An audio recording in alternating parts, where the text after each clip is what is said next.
আসন্ন ত্রয়োদশ জাতীয় সংসদ নির্বাচন সামনে রেখে ২৩৭টি সংসদীয় আসনে সম্ভাব্য প্রার্থী তালিকা প্রকাশ করেছে বাংলাদেশ জাতীয়তাবাদী দল বিএনপি।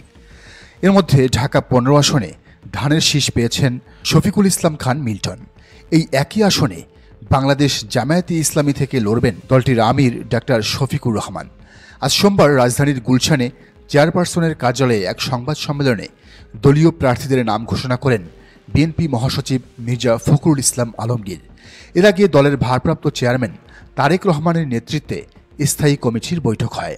সেখানে দলীয় প্রার্থীদের নামের তালিকা চূড়ান্ত করা হয়।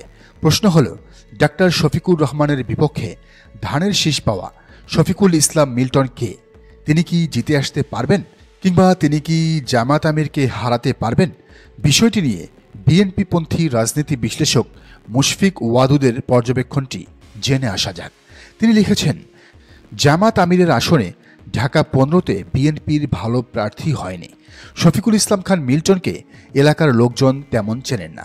জামাতের আমিরের জেতার সম্ভাবনা এখানে অনেক অনেক বেশি। একই কথা বলছেন ওই এলাকার বাসিন্দা এবং বিএনপির ভোটার আব্দুল মোমেন। তিনি লিখেছেন, ঢাকা ১৫ আসন শফিকুল ইসলাম মিল্টন, তার মানে এই আসনটি জামাত আমিরকে ছেড়ে দেওয়া হলো। সূত্র বলছে, শফিকুল ইসলাম মিল্টন এই আসনে তেমন পরিচিত ও জনপ্রিয় নেতা নন। এখানে বিএনপির হেভিওয়েট প্রার্থী ছিলেন বিএনপি নেতা মামুন হাসান। ফ্যাসিস্ট আমলে ব্যাপক নির্যাতন চালানো হয়েছিল তার উপর।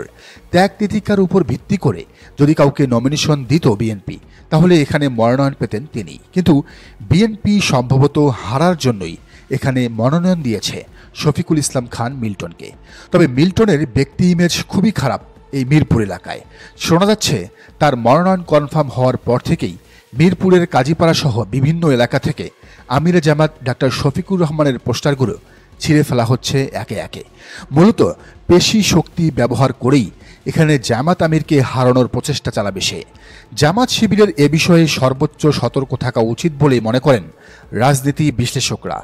ধরে নেওয়া হচ্ছে এখানে মামুন হাসানকে মনোনয়ন দিলে হাড্ডাহাড্ডি লড়াই হতো জামাতে ইসলামীর আমির ডাক্তার শফিকুর রহমানের সাথে। তবে এখন তার জয় অনেকটাই নিশ্চিত।